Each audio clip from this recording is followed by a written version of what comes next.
7 o'clock. Be a short track. Wait a minute, that's the famous Rutledge Wood. He's on a tram. In fact, I was about to say this is a big, big facility. Nationwide even sponsors a tram for the fans to get around this massive facility. Time for the Nationwide Life Comes at You Fast moment. Speaking of fast, Larry, Matt, Jeff, no surprise, a 2-car Kurt Busch. I'm telling you right now, he is on a roll around here. But I can't think of a better place for that 2-car to come with the problems they've had than the Bristol. Of course, won the race here in the spring. Fastest in NASCAR Busch Series practice. Number 9, Casey Kane, Evernham Motorsport. And, of course, getting all the laps he needs to get because he's right there on the outside looking into that chase right now. Speaking of poor old Mark Martin, there he is again, winning another race. He just barely His truck was junk. You know what he did? He embarrassed us on Wednesday night. But you know what? He did not lead every lap. He didn't lead every lap. He was supposed to have us over Wednesday night. He was playing. Yeah, you invited us. I was there. I had my sign out front that said, "Welcome, boys, to Larry Mack's house." You believe you guys that? didn't show up. Were you over there? No, but I know that Mark barely won that race, didn't he? What happened? Barely. It was very close. Right. What race were you watching? Right. That's Jeremy, Mark. one thing I want to ask you now that we're pushing ahead to 2007. I know you've probably thought about it, Bill's thought about it, and it's actually a position that most of the Toyota teams are going to be in going to the biggest race of the year, the Daytona 500, the first 5 races. Right. Not in the top 35. You've got to qualify on time for those first 5 races. Right, and that's the only bad thing that we got going on for us, is that you go to Daytona not knowing. We've seen Scott Riggs happen to him this year, and we're not going to look at it that way. We're going to just do all we can do. We know that when we go to Daytona, we've done everything we can do, done all the testing, and this is the best we got, and that's all you can do. And you just hope that you don't have any bad luck in qualifying or the qualifying races, and then go from there. But I'm excited about it and think we're going to be in good shape. Okay, I'm going to put you on a little bit of a spot because you've been there. And we've been talking all about the pressure of the guys trying to make it in the chase, the guys who are barely in and the ones who are trying to get in.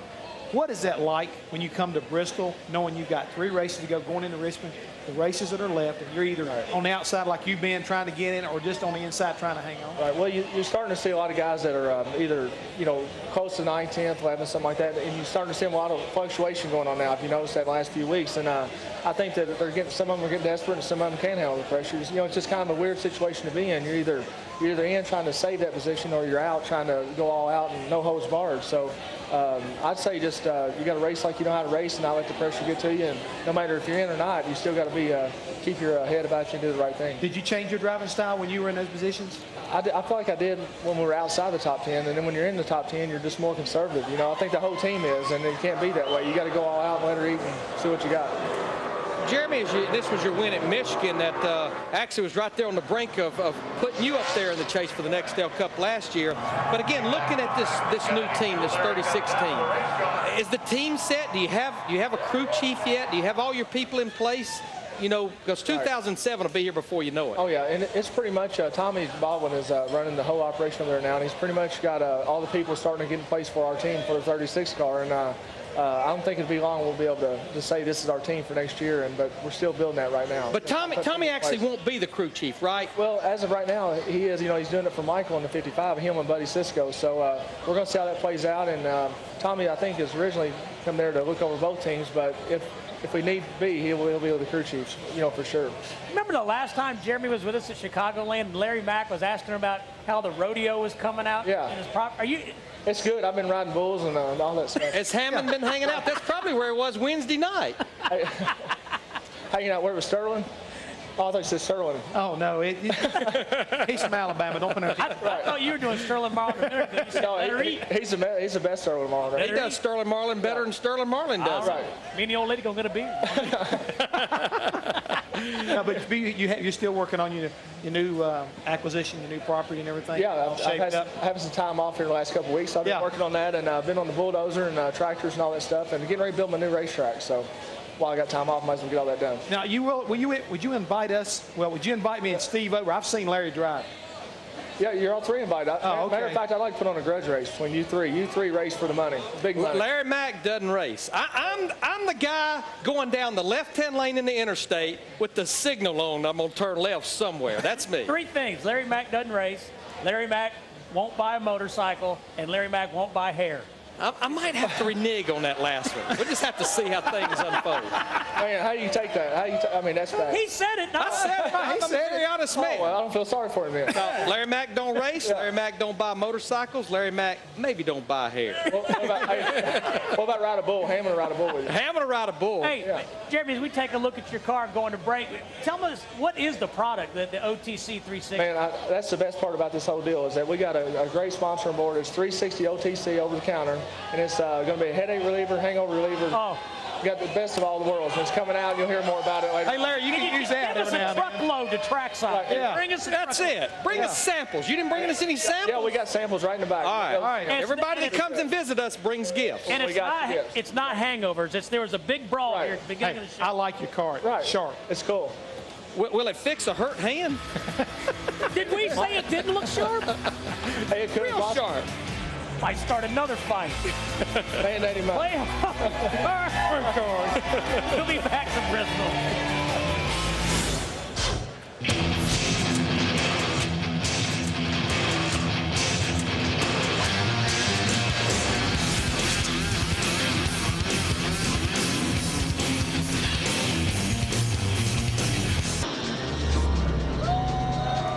Well, folks, earlier, you saw Rutledge's white line fever as he jumped on the big rig with Kurt Busch's guys. Catch white line fever, though, in the Monday night at 9 o'clock Eastern time as Jan Michael Vincent is a Renegade trucker. That's 9 o'clock only on Speed, so you don't want to miss that.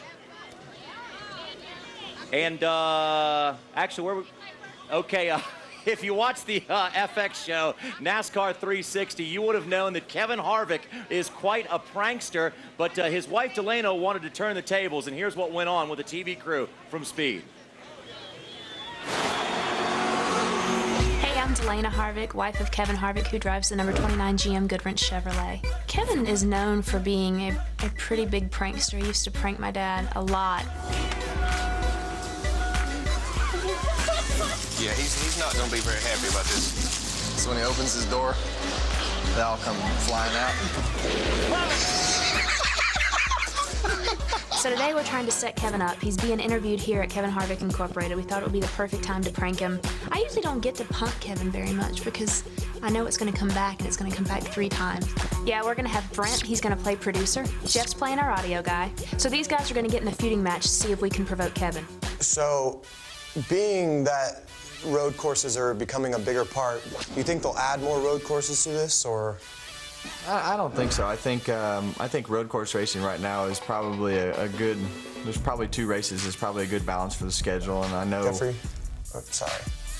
Can you seriously adjust that? Because I'm not feeling that audio is going to be correct. This is really not working out. Do you want me to mic him?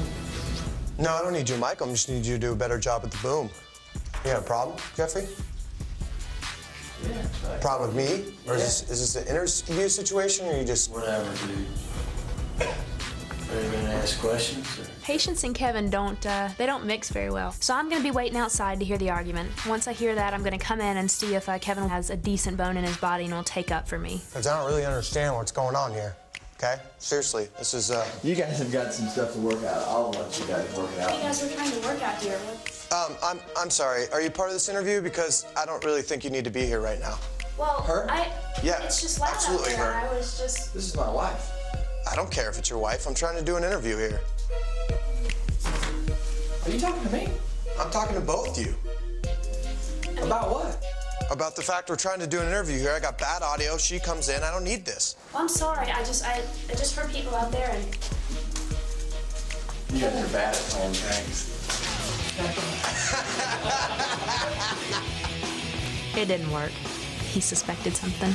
We had it going. It was good. He was looking at the tape like the tape was going to tell us. I'm definitely open for any suggestions and options, so if you guys have any, feel free to write in, and we'll see if we can get them. My wife tried to pump me. It didn't work. It's close, but it didn't work. I thought it was working pretty good, man. I fell for it hook, line, and sinker. That was so uncomfortable. Hey, you guys ever been punked? You been punked any while? They had him for a little bit. Let me tell you something. I know the punk job. Let's go 25, 30 years ago. Oh, Herb Nadd, the crew chief for Junior Johnson. He's always on Junior's truck, stealing his food. Herb was always eating. Junior Johnson told the truck driver, Henry Benfa, said, Henry, take care of Herb. I'm tired of him eating on my food. What's Henry Benfield do? He goes and makes a sandwich with wet dog food, puts it together. So, there you go, Herb. Herb Nab ate that whole sandwich, Jimmy Spencer. Man, that was good. When they told him he was sick to his stomach. Oh, God. And it goes back to Junior again. When I was driving for Junior, these guys, I drive my truck up there and I park it all day long, and I'm driving home and it starts to shimmy and shake. What the heck's going on? I stop, no flat tire, drive down a little bit further, drove all the way home, realized they had 7 ounces of weight taped to my wheel. They take a drive shaft, they take a fan belt, wrap it around a drive shaft, and it sees my wipers. Anything that ever happened with pranksters was with Henry Benfield and Junior Johnson. And by the way, Kenny, it was not a prank. His tongue is not painted blue as part of a prank. He was just drinking the blue Gatorade, and that's why Kenny has a blue tongue. Now it's going to turn yellow. It's going to be some type of shade of green, I think, if that's the way the color wheel goes. Let's get it back to Wendy. Nice blue tongue, Kenny. I was talking to Jeff. Do you have any practical jokes you've ever played on anyone in the garage, or maybe someone played on you? I'm the youngest of 3 boys. So I was the brunt of many jokes that usually ended up in me crying and bleeding. I thought we would punk Kevin Harvick. It didn't really work out on NASCAR race day. No, you guys just don't know how to do it. You got to be when you start to punk somebody, you have to be mean and vicious and worry about the consequences later. And see, y'all were just too sensitive. You got to go at them hard. All right, Meaner. We'll remember that. How about tonight? Meaner's good here. You need to punk someone at Bristol. Well, I don't know that Meaner's better here. I think that Patience is better here, and this is a long race. A lot of stuff's going to happen, and hopefully we can stay to the front all day and stay out of trouble. There's going to be trouble tonight. I just hope we're not in it. Now, I've heard you say this. You don't like the word pressure. You fell from 3rd to 9th in points in the last 2 weeks. No added pressure, you said, because you don't believe in that word. Well, I believe there's such a thing as pressure. I just believe there's different kinds of pressure. Pressure, let me tell you what pressure is. Pressure is when you're 28th in points with no chance to be in the top 10, with not running well, not performing well. That's way more pressure than it is when you are running well and you have a chance. I've been on both sides of it, and the kind of pressure that we're under right now, that's what you wake up for. I mean, that's what's great about this sport, is if you don't want that kind of pressure and you don't want that on your shoulders, then you're in the wrong business. You certainly don't want the ball in the 4th quarter with 2 minutes to go. So I think this is what it's all about. That is very true. I love talking to Jeff Burton. He always tells it like it is. Good guy that can handle the pressure tonight at Bristol, John. Wendy, thanks a lot. Best of luck to Jeff Burton. We got to let Kenny Wallace go. He starts 26 tonight. Don't want to get in trouble and go to the back of the pack. Kenny's going to drive the number 78 Furniture Row car. Good luck out there, Kenny. Thank you. Be safe. All right, as Kenny Wallace goes off to get dressed and ready for racing, we are getting closer and closer to green flag time, inside of an hour before we drop the rag on 500 miles of beating and banging at Bristol. More race day coming up.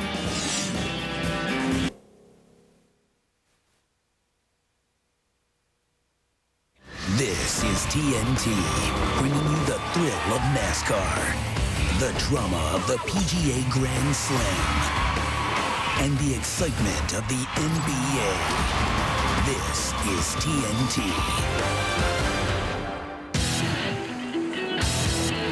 This is the Bank of America countdown to green as we get set to go racing.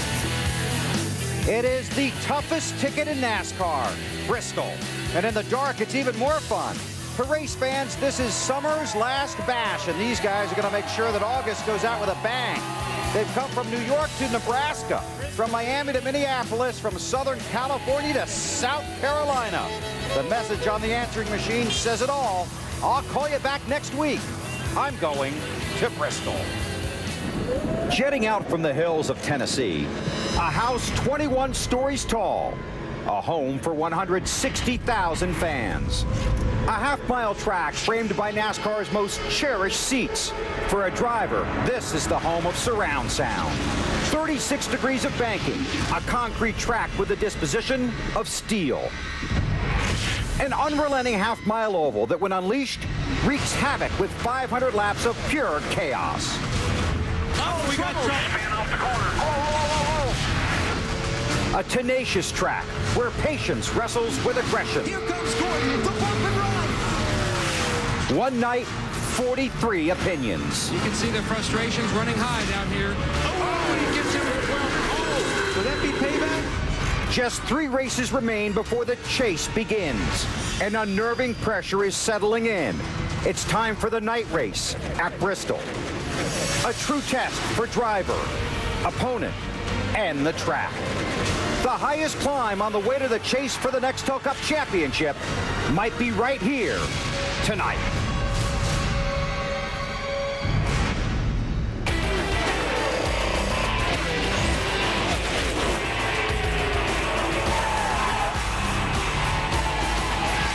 Good job, guys. Good job. TNT Sports presents the NASCAR Nextel Cup Series. Tonight, it's the Sharpie 500, live from the Bristol Motor Speedway in Bristol, Tennessee. 160,000 fans will pack this place tonight. Throughout the years, they've waited out snowstorms, freezing temperatures, and lengthy rain delays. They won't give up their seat, no way. They want to be part of the magic of Bristol. Hi, everybody, our TNT Race family. Thrilled you could make it to Bristol, and we think you've got a pretty good seat, too. This is the Bank of America Countdown to Green. I'm Bill Weber. As if there is not enough drama when the Nextel Cup Series stops here, the race to the chase adds extra intensity and excitement to this high-banked half mile. You hear about drivers dreaming of winning at Daytona and Indy. Well, every driver knows the history and the heroes of Bristol, and every driver wants to win here to join the list of legends. Waltrip, Wallace, Earnhardt, Yarborough, Pearson, Allison, Petty, and all the rest. 3 races remain before the chase begins. Let's get you trackside, and here is Marty Snyder. You can also add Stewart to that list. Tony Stewart knows his way to victory lane here at Bristol. He also knows how important it is to make the chase for the championship. So considering all that's on the line, does that affect your approach to tonight's race? Yes and no. I mean, to win the race, you got to do the same thing you got to do to get in the chase, and that's get points and be at the lead at the end. So, you know, we just got to be patient, and you know, that's the thing we heard a lot in the drivers' meeting. That's the same thing the guys in the booth will talk about all night, is just being patient here. I mean, you take 400 laps to get your car good and then race them last 100. So, you know, we'll just see what we can do in those 400 laps and see what we got after that to go race with. Tony Stewart is 5th in the championship standings. Alan Bestwick. 5th championship leader Jimmie Johnson, who has a chance to lock in his place in the chase tonight, but has finished in the 30s the last 2 Bristol races. Jimmy, is this a get through it or go win it race tonight? I'm playing get through it. I think that's the mindset of most of the guys out there. You never know what's going to happen with this track. I got a great car. It's been driving good, and I'm just trying to get through this deal. And if I'm in position at the end, then you know, go from there and try to win the thing. All right, good luck tonight. Thank you. Jimmie Johnson starts 18th. Bill? Thanks, Alan. Here are the championship standings with 3 to go before cutdown day. Have to do a lot of math tonight, but here's the short form. Jimmie Johnson will clinch a spot in the chase by finishing 41st or better. Matt Kenseth locks in by finishing 22nd or better. Harvick cannot clinch tonight, but by averaging 14th or better in the next 3 races, he's in. It's 89 points from 4th to 10th, the maximum point gain possible in one race, 156. Outside of the top 10, Casey Kane is the only driver with a realistic shot at racing his way in. Biffle and Edwards need a small earthquake to shake up the points to have any chance. This tonight is the wild card race of the 3 remaining, because the field could be all but locked by the time we get to Richmond.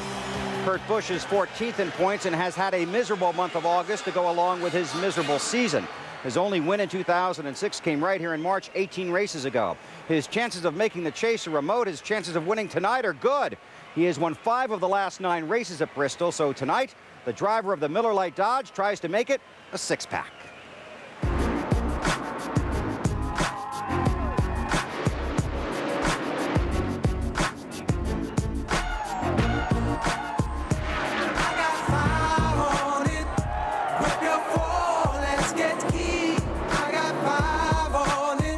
It's got me stuck and not go back.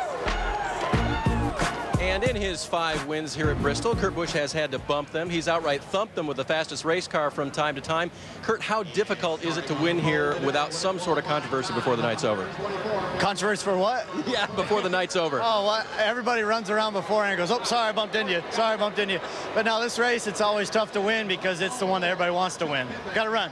He has to go get introduced for his pole award. He is the fastest qualifier, and he will start first tonight. To Matt Yoakum. Dave, last week at Michigan, Jeff Burton dropped from 4th to 9th in the championship standings. So with that in mind, do you go into points protection mode tonight, Jeff? Or since you're starting 2nd, can you be aggressive here at Bristol? Well, I think that there's almost no other way but to be aggressive. But you have to be smart, and you have to race the way you know how to race. I'm not going to change anything based on what happened to us last week. I am who I am. My team's a great team. We're going to pay attention to what we're doing. And hey, this is what it's all about. It's crunch time. It's time to get it done, and I'm looking forward to it.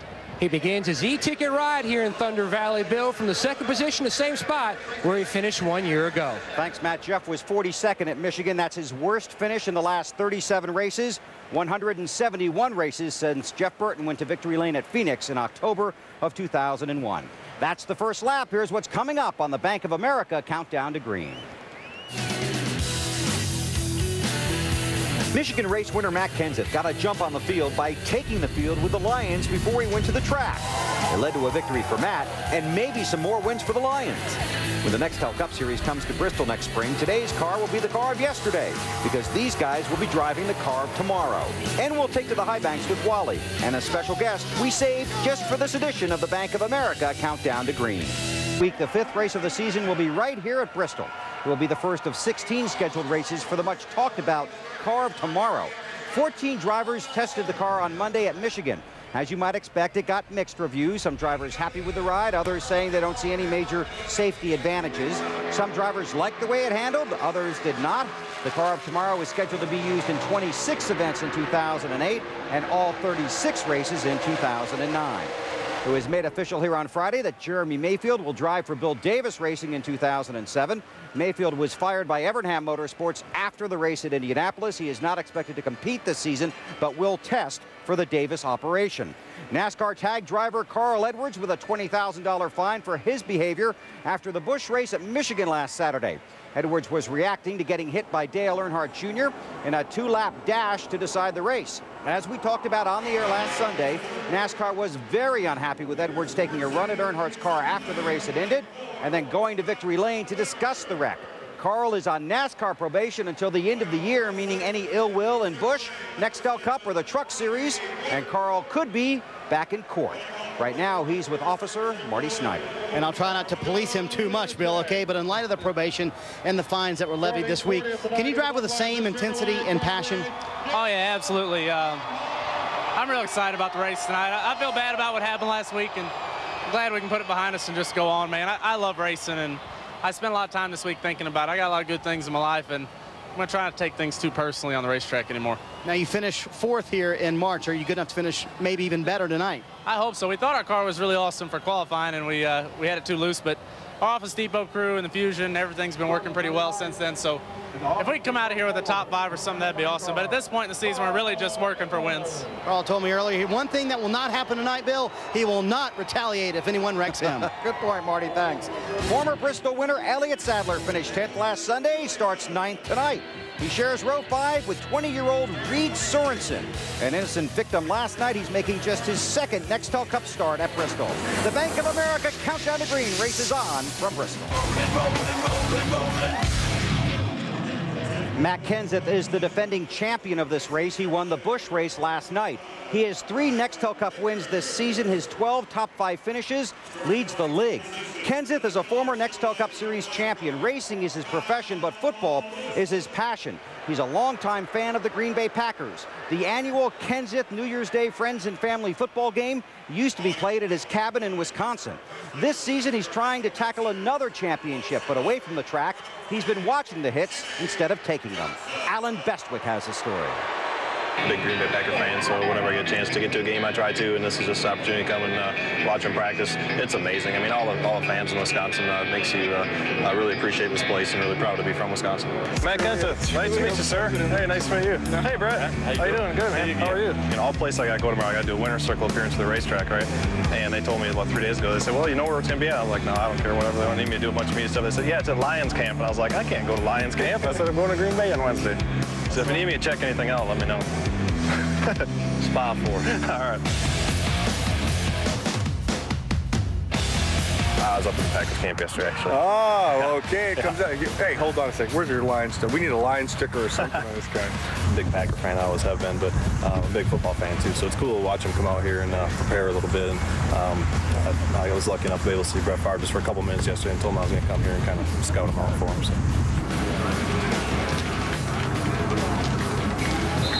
Who's 88? 88's Mike Williams. Mike Williams. Roy Williams is 11, right? Roy's 11. They're both really good, right? Oh, car on the grass, Matt Kenseth. Look out! 20 wrecked me, guys. The 20 wrecked me playing this day. NASCAR Race Control a moment ago told both these drivers to settle down. Black flag 17. Matt Kenseth will have to come to pit road. Are you a little feistier this year on the track, or is that just you letting us see more of what has always been there? I don't think I don't think I'm much different. We've just been involved in a couple things that have maybe been a little more high profile because we've been running in front of the pack, or it's been with a more high profile driver. Oh! Kenseth goes around off the front end of Gordon. I know for sure it was intentional, but that's okay, and he just dumped me. He said that he was not left over from Bristol, but you believe it was left over from Bristol? Do you think him being on probation, he's going to go on TV and say it was left over from Bristol? He's not stupid. It was. How you doing? Don't get on. Just go. How you doing?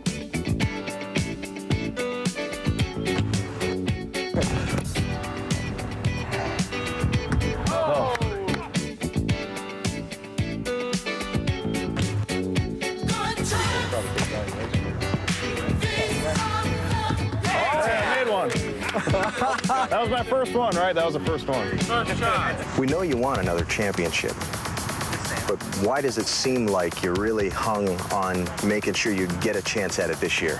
Well, I think it's finishing what you started. We went through a few weeks. Now, the last couple weeks have been better, but we've went through a few weeks, 2 or 3 or 4 weeks in a row where I don't feel like we operated at a championship level. None of us. We operated at a high level and a competitive level, but not good enough to win that championship in them final 10 races. We just got to get more consistent on pit road. We got to get more consistent on the cars. I got to get more consistent and figure out what's wrong. The whole deal is, so take this off. We can get recharged, go out and make the chase. Let's go and run for a championship this year. I want to make sure the next 4 or 5 weeks we keep running good and we carry momentum into the chase. I don't think it matters what you did, 2 months ago. You got to be doing it going into the chase, and that's really my biggest concern right now. I just want to make sure we're all on top of our game when it starts.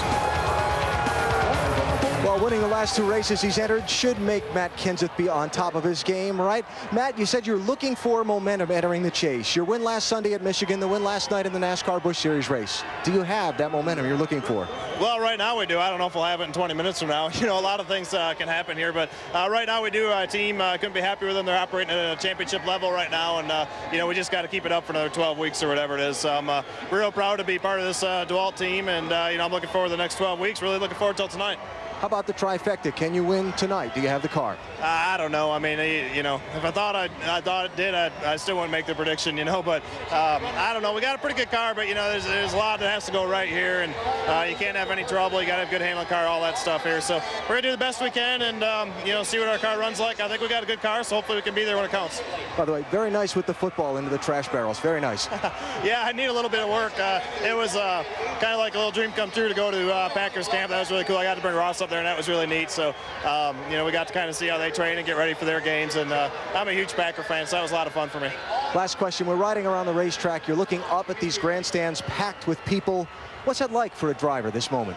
The environment can't get any cooler than this. It's awesome, looking at all the fans up there.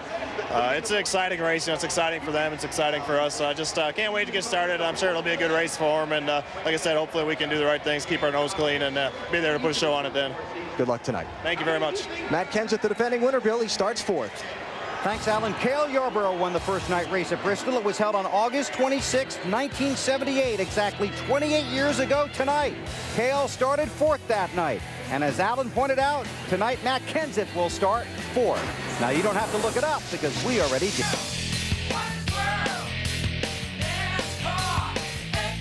Well, I would like to invite Omari Hardwick from TNT Show Save to welcome aboard the State Farm car here at Bristol. Glad you can make it. Woo! Thank you, Wally. Thank you. When I was in high school, my friends used to call me Omari Andretti. Omari Andretti. Today is the day, baby. Now, Omari, I always knew I would have a paramedic stopping by the car, but just for different reasons. I'm not a paramedic today. I'm a cowboy. You're a cowboy? I'm a cowboy today. We have a lot in common. You drive an ambulance, and I drive a race car. Right. You save lives, and, I put lives at risk. Yeah, we going through the same thing. Look at that. Yeah, baby. I've run into some cases where my riders have had a lot of stress and shock. How do you recommend that I treat that? Look at that. Yeah, go on. I couldn't have said it any better. Yeah. Wally, go, Wally, go, Wally, go, go, go. Woo-hoo. You're an athlete, Omari. ceremonies. What do you got to say about that? Like this, I bow down to you. I bow down to the drivers. I'm really glad you said that because I didn't really want to have to stop this car and kick your time. Yeah, Wally's world. Wally, you're pretty good at this, man. I fool a lot of people, Amari. Oh my gosh. Get ready to hold it up. Did I hear Wally use the word fool? I can't do it. I can't do it. Wally may have made a living out of fooling around, but there'll be no fooling around for Kevin Harvick tonight. Kevin, this race does not allow you much slack. I saw you use the word clean as being the key of the race tonight. What does clean mean? Well, I think if you're good enough to pass, I mean, you need to get by somebody clean, and you have to race them hard still. So if you can finish this race, most likely you're going to have a good night. So Reese Chevrolet was good in practice, and hopefully we can put ourselves in position in the end and go from there. All right, we'll hope you have a clean race car at the end of the night. Kevin. The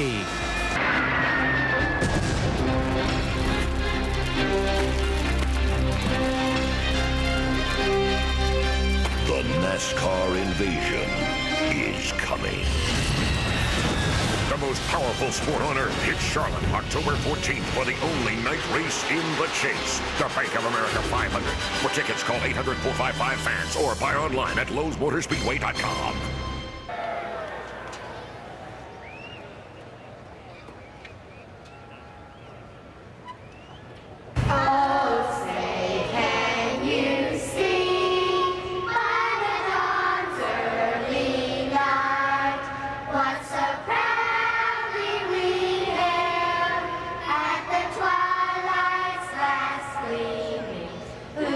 Stripes and bright stars through the perilous fight. For the red rocks we watch were so gallantly streaming, and the rockets' red flare, the bombs bursting in, gave proof through the night that our flag was still there. Oh, save us as star-spangled banner yet wave, for the land of the free and the home of the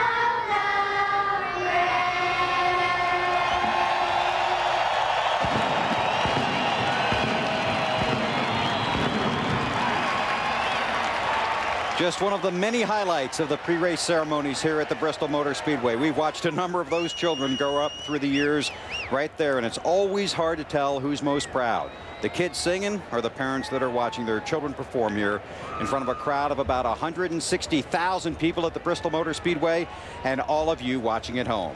More pre-race activities from downstairs. Here's Alan. One of the things that makes this race special, Bill, Bobby Labonte having a final moment with his children and the children of some of his friends. Bobby, I know you always enjoy watching that. It's neat to have your kids be part of the pre-race here, isn't it? Yeah, it really is. And you've seen them growing up for so many years, and a lot of the kids that are old enough to drive cars, stuff like that, they always come back for this deal. So it's really pretty cool. You start third tonight. Can we see this 43 up front throughout the night? Well, I hope so. I mean, I think we've got a really good race car, and I thought the same thing in practice yesterday as I did last race here. We ended up pretty good. So hopefully we can get it figured out a little bit better for tonight. And, you know, it's a little hotter now than it was in the springtime. But, you know, hopefully everything goes right. We'll have a good race car. Good luck tonight. Bobby Fernando, you're on.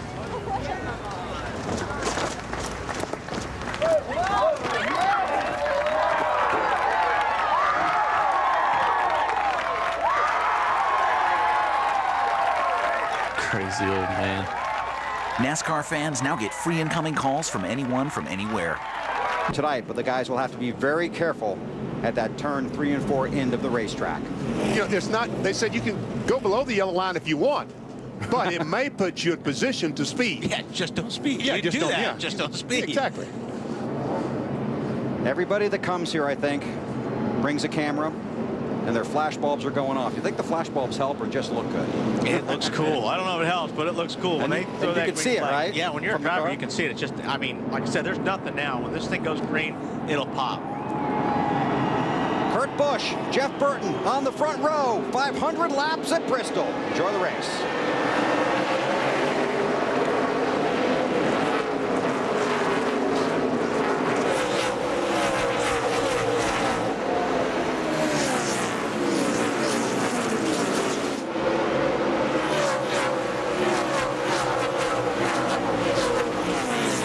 gut. Flat tire, I think I heard him say. Same side, right side tires, guys, right side tires. He's on the front stretch. Right front's flat. Yep, right front is flat, BP, you're right.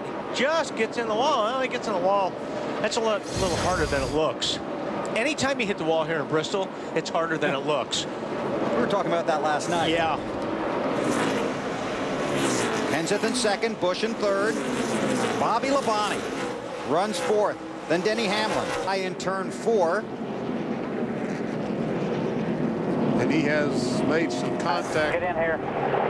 Oh, yeah. Serious contact with the outside wall. One thing I was noticing on Kevin's car, that left front brake rudder, pretty red on that 29 car.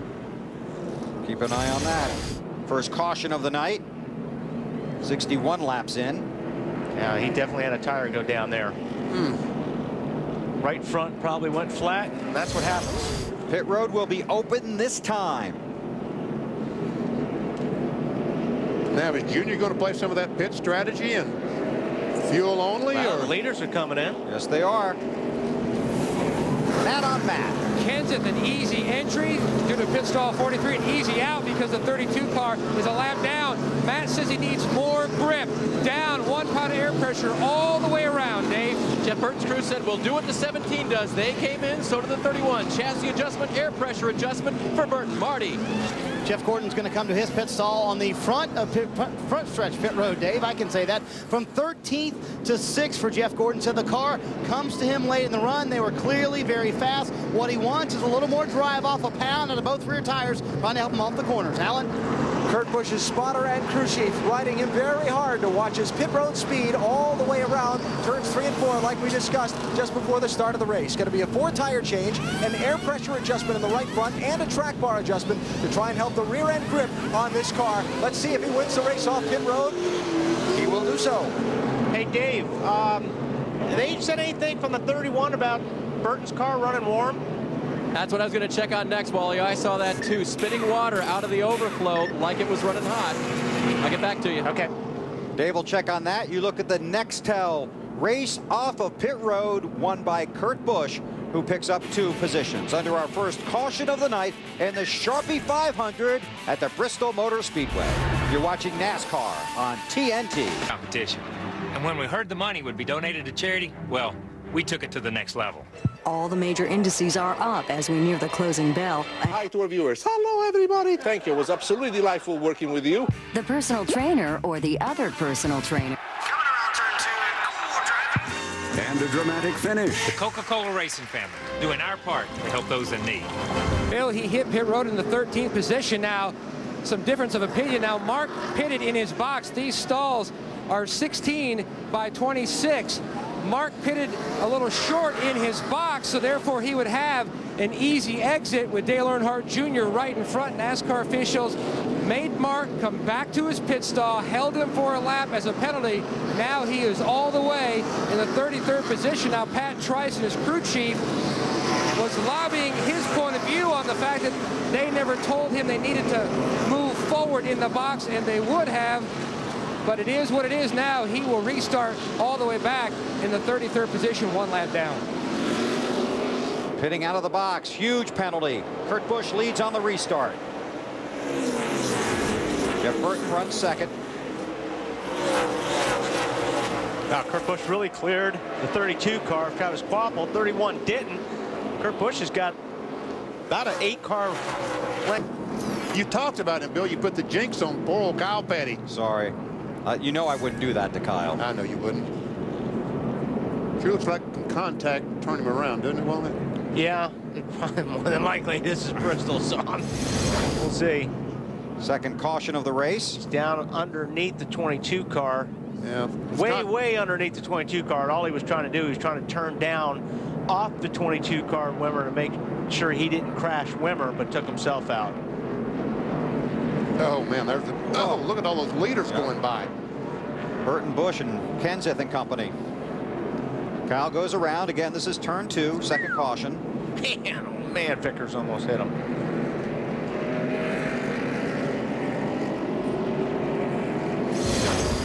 Under our second caution of the evening. This one for a spin by Kyle Petty.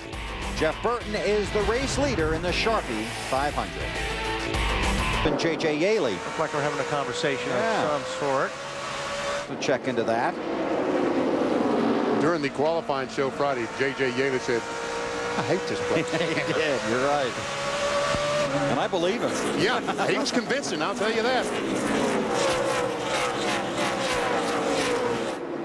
I thought Carl Long might have been on the apron of the racetrack.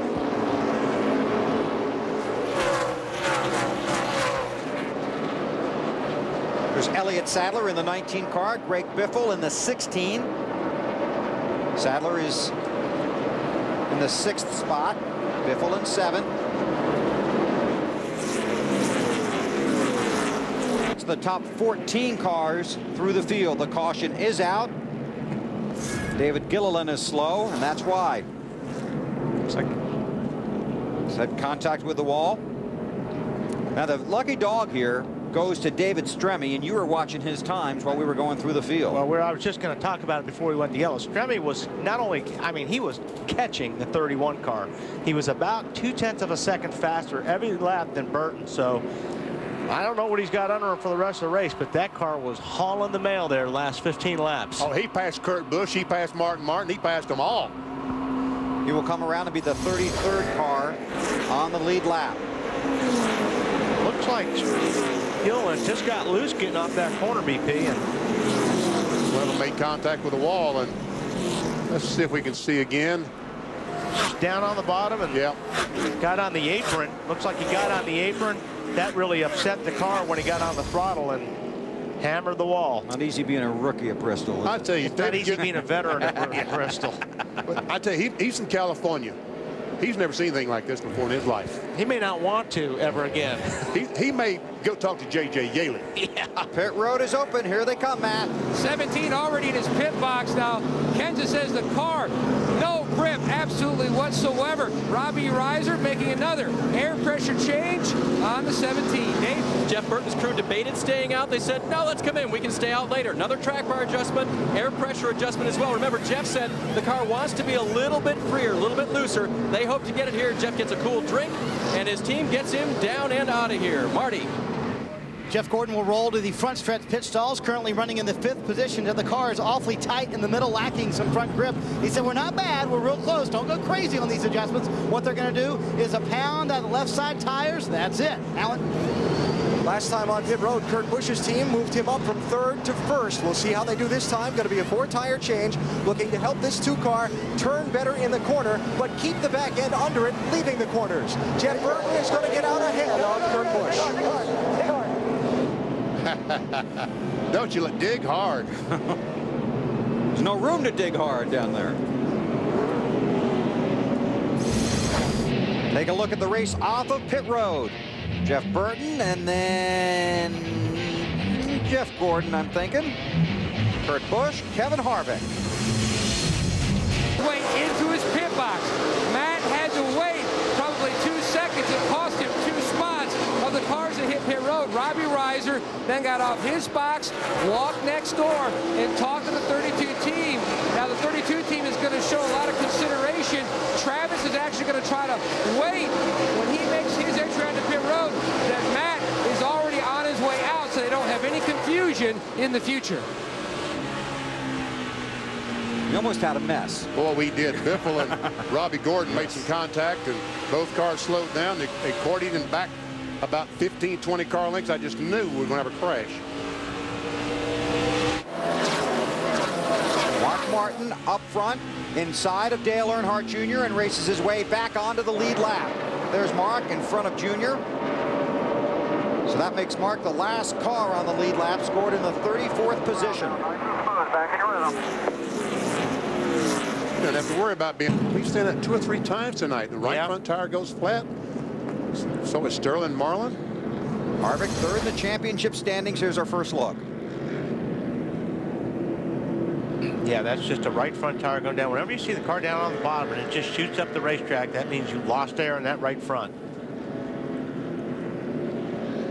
I'll tell you, that wall, it's a safer barrier, and it is a lot softer, but it does a lot of damage. Just listen and watch and listen.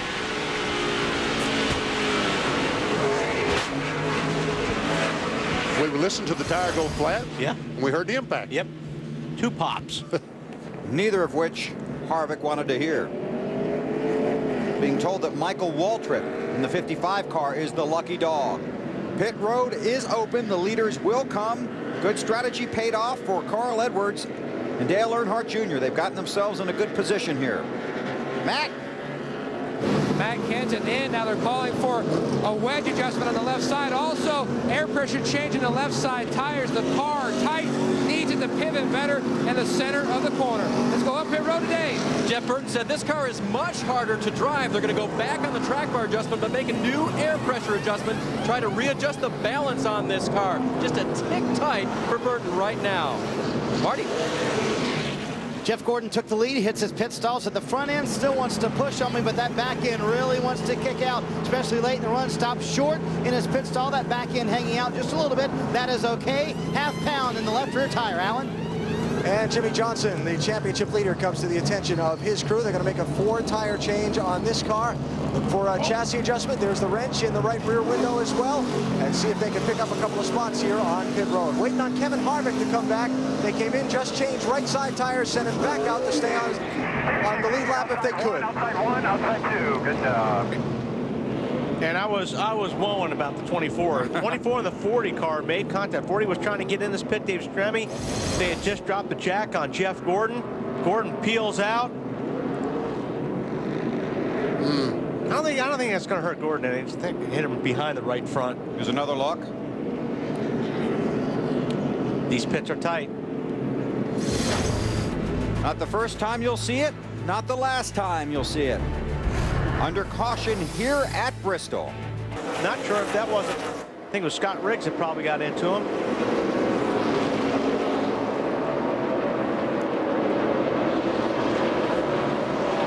Burton runs second, Matt Kenseth is third.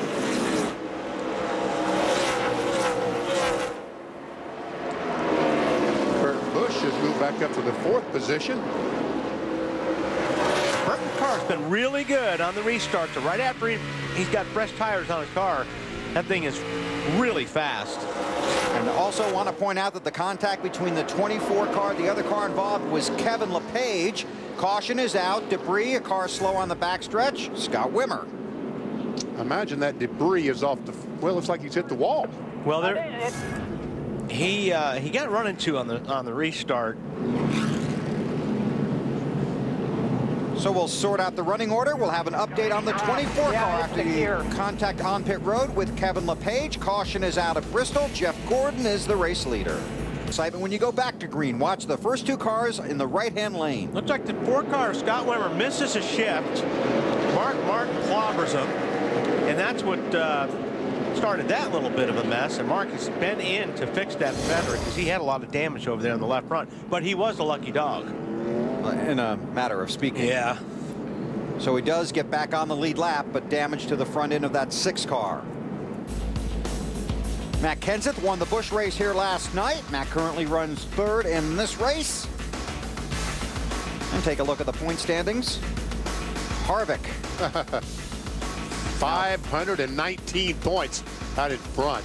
Headed for another Busch Series championship. Still working the cleanup here at the Bristol Motor Speedway under caution with Jeff Gordon, the leader. No caution. Leader coming to you here. Ooh, he's got something wrong with that car. He's got left rear flat. Alan? Well, Wally just answered the question. Flat tire for Reed Sorensen. He's been wrestling that thing around for almost 2 laps now, trying to get an opening to get down to the bottom to get on the pit road. He's got... Man, I knew that was coming. Be careful. Knew that was coming. I mean, he was trying to keep, he was staying in the gas. And Kurt Busch did get a piece of that, didn't he? Yes, he did. Oh, and the 40 and the 10 are just banging into each other right now. That's going on down the backstretch. Sorensen's had 2 rough nights here at Bristol. Last night he was running 2nd, away from everybody. It ended up in a hard crash. Now here's what we saw the first time. And that tire's already flat, so that's probably what caused the spin to begin with. And then he sees the leaders coming. He doesn't want to go a lap down, so he's grabbing gears and he's going. Fortunately, just spun out there and Kurt ran into him. No lucky dog here. Yo, come Quapple was a lucky dog. Let's see what kind of damage that Kurt might have. He's got some damage on that left front, on the hood, and a little bit on the fender. See the damage right there, but don't think that's going to hurt him unless it rubs that left front. We'll get an update on that from Kurt Busch and company down on pit road. And we'll see if we can find out how Scott Riggs and David Stremme are getting along under caution. Clint Boyer. Wow, yep. Yeah, it's Clint Boyer. Wow. The left rear tire left the car for water, and there it goes. The tire and the wheel.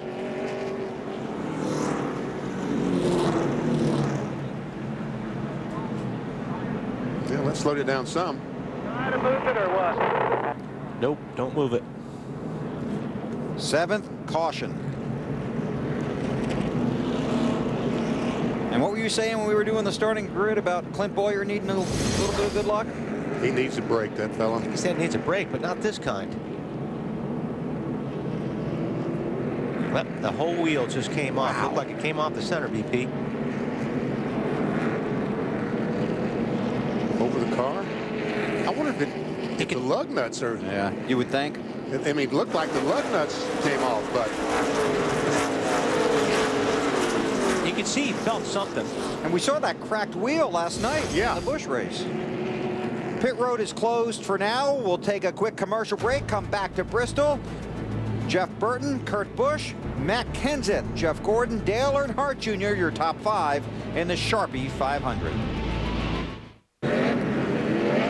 Still under caution here at the Bristol Motor Speedway. A couple of things going on. The 40 car of David Stremme gets the free pass. Scott Wimmer has retired from the race, so Scott Wimmer and Derek Cope are out of the race. That means Jimmie Johnson has clinched a spot in the chase for the championship. He just had to finish 41st or better. That is guaranteed with the 2 cars out of the race. So Jimmie Johnson is our first chaser in 2006. Now, if they tell him that, he'll be racing a different race than what he talked about, right before the race. I think. I would.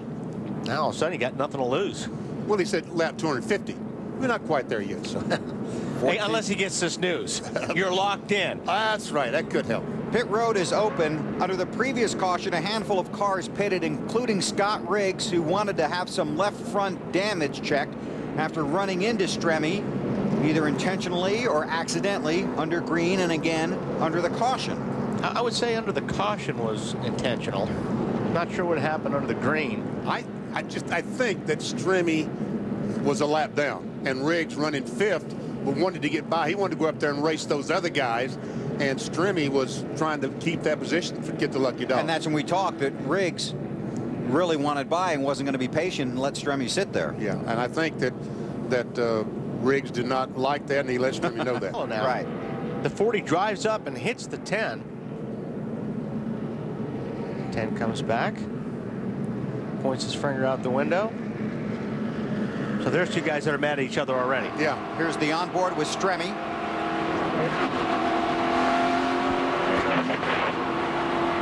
So the hit from the 10 came first. And then Stremme drove him back up. Dave, what do you know about this? Well, Scott Riggs didn't really know what the 40's problem was, so he's a little confused as to why David Stremme, a lap down, should be racing him so hard.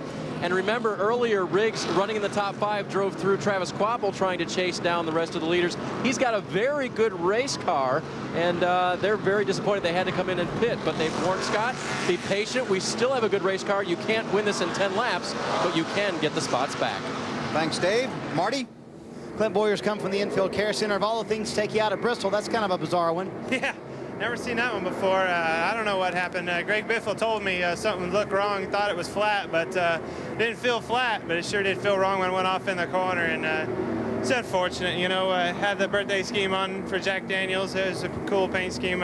We kept getting the car better and better, and I thought we were going to march away to the front there and get some track position, but unfortunately, our day is pretty much done. Things can happen quick here, Bill. You're right, Marty. Things happen quick here. And Bat the tire, he hit the wall. He's made it back to pit road. Pit road is open this time. 175 laps to go from here. Some of these guys right on the edge, perhaps, of their fuel window. Matt Yoakum. Bill, the Killer Bees go over the wall. Matt Kenseth says the car just needs to be freed up. It's way too tight in the center of the corner, even though it was really good at the end of that run. Besides the chassis adjustment, Robbie Roger calling for a huge air pressure adjustment in the right front. Jeff Burton is on pit road for the 4th time tonight. He said the car loses the turn, but the back pops around in the center, so you can't mess with the center. What they'll do is they'll lower the track bar just a little bit, make an air pressure adjustment, also clear the windshield for Burton, and send him on his way. Marty? Jeff Gordon fell from the lead to 5th, Dave, during that run. The car, no front grip, tight, especially off the corner. They're going to fix the right front fender where he made contact earlier. Take a pound out of the left rear tire. Alan? Just before the caution flag, Kyle Busch had contact on the track with another car. Thought he had a flat tire. Said it hurt the drive off on his car and his acceleration off the corner. The crews had a look at it while they changed 4 tires. They'll send him back out. He was 7th when he came in. That's a good burnout right there. Yep. And the safety crew's all over it. Now here's why we're under caution. Watch the 40 car. Blows the right front right here. Boom. And into the wall. Hit the wall hard enough to break rotors and all that other good stuff. So they had to take that car behind the wall, and they got a lot of work to do. Martin Truex Jr. is the lucky dog. We'll check out the running order when we come back to Bristol with 174 to go. About 15 seconds ago. And J.J. Yaley really loves this place, and right now Elliott Sadler's not very happy with it either. Here's what happened. I think Elliott and someone tried to get in turn 3 side by side. Elliott was just trying to get underneath Nemechek. On board with Michael Waltrip. JJ was just trying to get out of the way. We didn't get out of the way fast enough. Now pit road will be open. Guys on pit road just about 50 laps ago. Sadler was running 14th when that happened. Here come the leaders. Matt Yoakum. Could be the last scheduled stop for the night, Bill. Kenseth said the car is better from the middle to the end of the run, whereas the 31 of Burton better at the beginning of the run. The car still too tight, won't cut like he needs to. Left side tires going on. Good stop today. Matt, Jeff Burton was asking, come in or not? Scott Miller said 48 laps on the tires. That's enough. Let's come in now. And I don't think this will be the last time we stop. Track bar adjustment, car just a little too free at the end of that run. Marty? Dave, at the end of the run, Jeff Gordon was the fastest race car, running in 4th. He said, we're gaining on it, but we need a little more grip coming off the corners, actually a little more front grip. Said the car needs a little bit too tight. Upward and round on the track bar. Alan? Kyle Busch said he couldn't attack off the corner like you need to pass cars here at Bristol. They're making a chassis adjustment to try and help him do that. 4 tire change, looking to make as smooth a stop as they can and get the track position they can, because this may be their last pit stop of the night. Yeah, I think you're right about that, Alan. We'll see how it unfolds. Looked like Dale Earnhardt Jr. might have won the race off of pit road. He did. So we'll check out the running order and set the stage for the last 100 laps of the Sharpie 500 when we come back to Bristol on TNT. Is popping out of 4th gear. He may come down pit road and have a bungee cord put inside the car to try and hold that shift lever in 4th. While you can relate, it's a little hard to drive Bristol with one hand while you're holding it in gear with the other. It is, Alan, and I've actually had to do that here before. You come in and here comes the spot. Kyle Busch gets underneath Jeff Gordon for 4th spot. But what they'll do is they'll take the bungee cord, they'll hook it to something behind the seat or whatever. When you put it into 4th gear, you hook it so it holds the shifter back into 4th gear. Benny, here comes that rookie again. I'm telling you what, this Denny Hamlin has been probably the most impressive driver I've seen this year. I kept saying, well, he's a rookie. He's going to have trouble here. He's going to have trouble at Watkins Glen, at Infineon, at Bristol. And so far, I've been wrong every time. He proved you wrong. Rusty Wallace with the Bristol sweep. That was a big night in victory lane for Rusty there. Then last time we were here, Kurt Busch and the car they call Rusty wins the spring race at Bristol.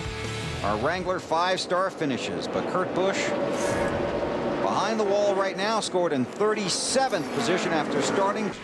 I got to see a lot of smoke. Oh, Elliott Sadler again. Could be old out here, turn 1. Caution number 10. and just 56 laps to go. Well, the last time he had the incident, they fixed it. I don't think with 56 laps to go, they'll bother. I don't think he wants them to. I was going to say, I wouldn't want him to. There are 15 cars scored on the lead lap. Dave Blaney will be the lucky dog. That will put 16 cars on the lead lap. Looks like he may have.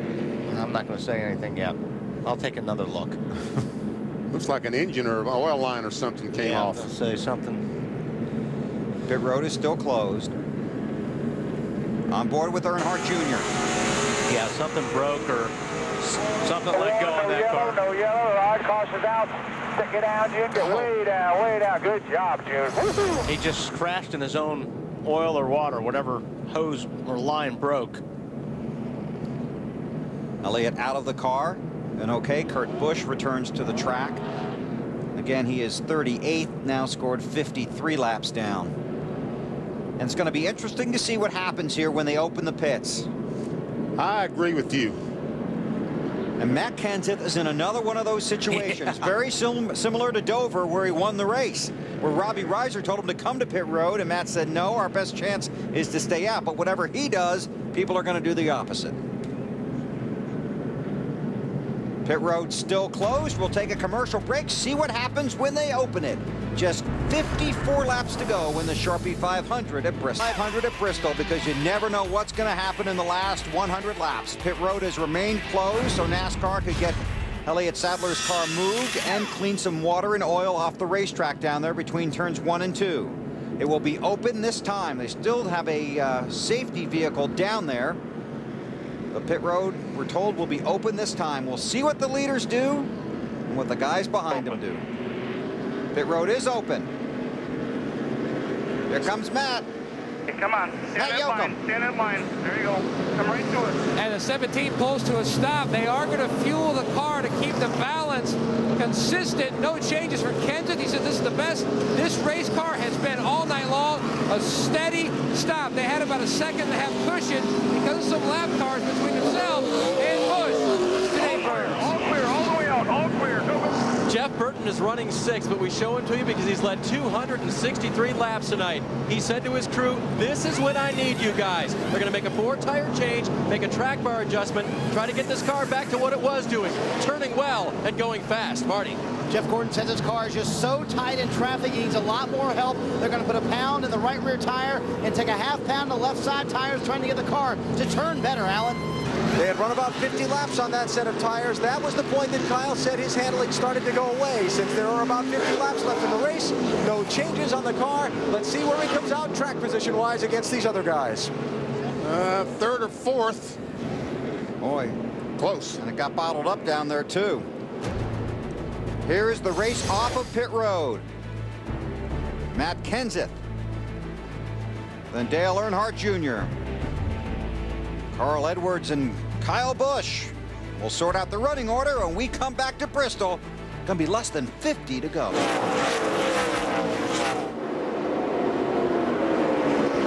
Kyle Busch has knocked about half a second off the lead of Matt Kenseth.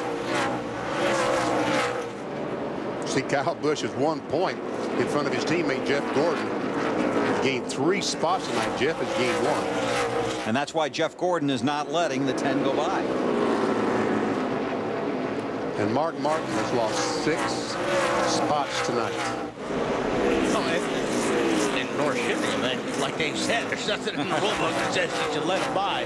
No question about it. I mean, you're 15, 20, 25 laps to go. Jeff Gordon he's fighting for that position as well. So it's not like Jeff's really in the way. Scott might have a little bit faster car, but he's got to figure out how to get around him. Race leader Matt Kenseth. It's Tony Stewart. He just put Tony's now scored 2 laps down. 29 for the 20 bunch.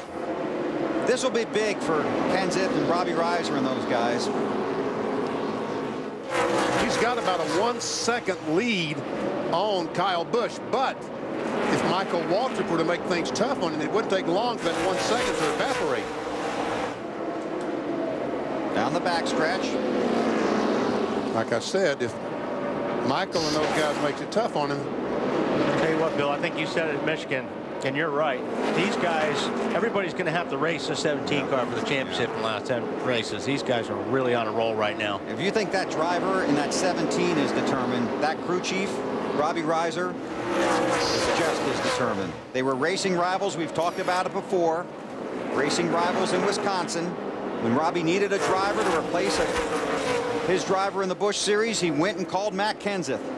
Kenseth brought his helmet and his heart, climbed into Robbie's cars. And it's finally, he gets up underneath Jeff Gordon. 10 car. Oh, and they're rubbing on each other. Because Jeff's going to lose 2 spots if he isn't careful, not only to the 10, but the 11 as well, Hamlin. Might lose more if they wreck, working the last lap at Bristol. Wow, that was a good move on Scott Riggs' part. Did a really good job there. Here he goes. Matt Kenseth wins the Sharpie 500.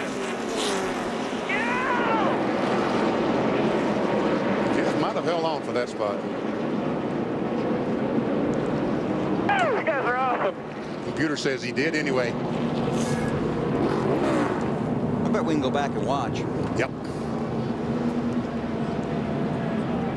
Matt Kenseth wins the race and has clinched a spot in the 2006 chase for the Nextel Cup Championship. His 4th win of the season, his 2nd consecutive win in the night race at Bristol. And the last guy to do that was Dale Earnhardt. We talked about it earlier in the Aflac trivia question. His 14th career win. Is with a very happy crew chief. And Bill, Robbie's watching his driver burn down those tires in the front stretch. Robbie, what's it mean to win this race back-to-back?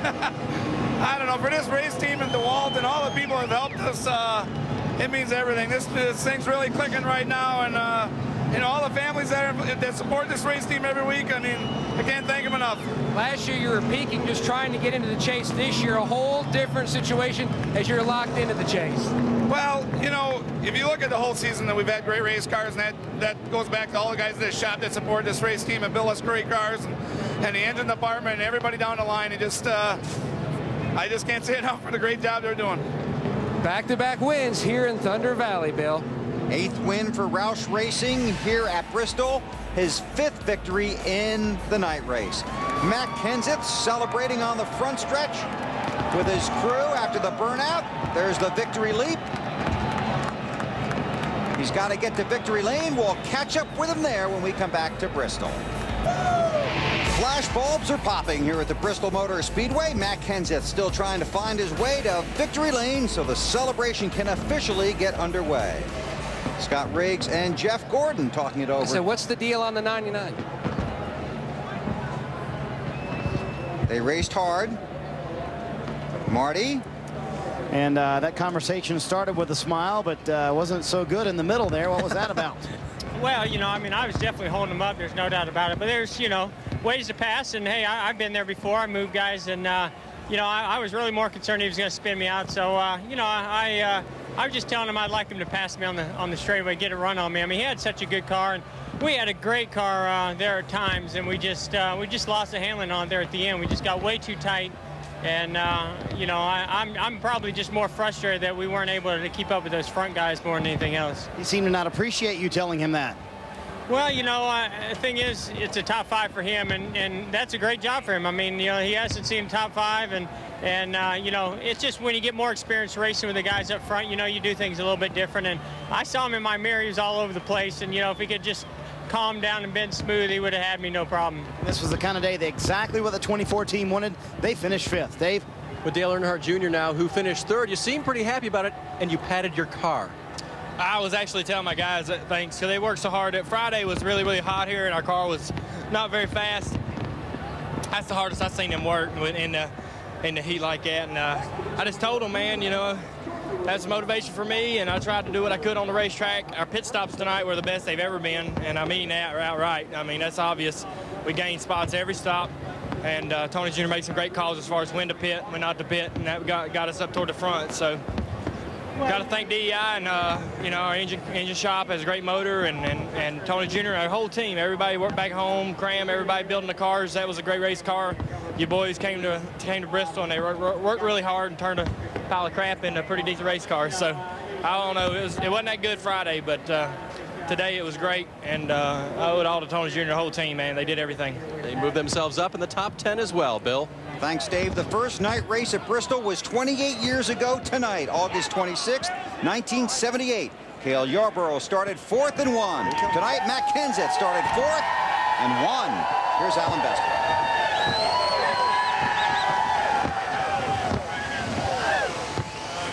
Little fireworks, little celebration of a win in the night race at Bristol. Well, Matt, congratulations. 2 in a row, 3 in a row, really, if you count last night's Busch Series race. You did not lead a lot of laps in this until late in the race. Were there any concerns in the middle part you could get to the front?